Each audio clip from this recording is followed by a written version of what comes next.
Hi everyone, welcome back to this week's video. I'm really excited because today we're going to be covering HIV testing and why it's important. So as we've covered before, there is no cure anywhere in the world for HIV. However, there is really good treatments that have been proven, to be 100% effective in HIV prevention. And in order to get treatment, the first step is to get tested and have tested positive for HIV. So what does this mean? Testing equals knowledge, and knowledge equals protection. Protection of yourself and your loved ones. So it's really important. The first step is to get tested, know your status, because there really is no way to tell if someone is HIV positive just by looking at them.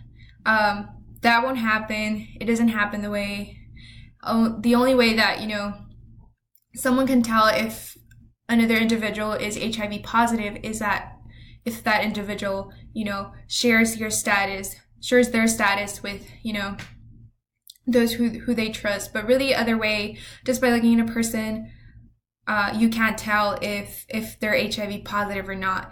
And really getting tested is really fast. It takes about 20 minutes. And there's two ways that testing can occur.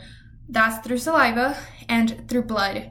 And usually saliva testing occurs, there's some at-home kits that you can use to get tested for HIV that use a person's saliva.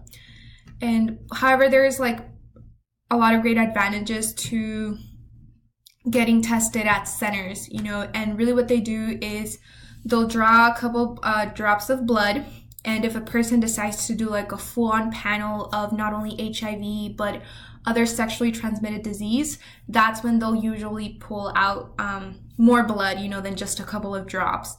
And that's so that they can use that blood to get tested for HIV as well as other sexually transmitted disease. And both methods are good, but if a person has to choose between either one, I'd recommend getting tested at a center. And really that proves to be a great advantage. Not only that, but if a person gets tested at a center and they happen to test positive for HIV, they can sit down there with the health practitioner and really discuss their options, regarding HIV. What are some of the things that they need to take, or if there's any medication that we've covered before. In order to do all that, a person needs to get tested. Testing equals knowledge, and knowledge equals protection, not only for yourself, but for those that you love and care for. So once you get your results, what happens? So if a person tests positive for HIV, they will have access to medical care. In many communities, the amount of treatment and the amount of medical care they receive is different. Unfortunately, there's areas in the world where HIV is common. However, they don't have the same resources that, individuals in the United States have. So really, the treatment you get, the medical care you get regarding HIV is really depends on, what community you're living in.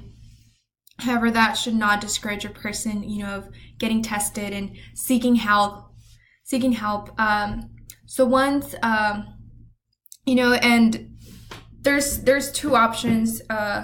There's what we call false positive and false negative. So false positive is really, a person tested positive for HIV, but then once they redo the test, turns out they're not HIV positive. And a false negative is that they tested negative for HIV. However, if a person knows that they're engaging in, risky behavior that we have outlined before, it's important, a practitioner would most likely recommend them coming back and getting tested, again, to ensure that a false negative was just a negative and not, that they just go on in life thinking that they're negative when in reality, the test was not done in the appropriate time or whatever.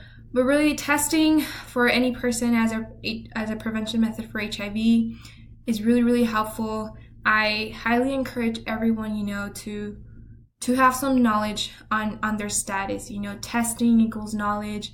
Knowledge equals protection for yourself and the people you love the most. So seek testing in your communities and know your status.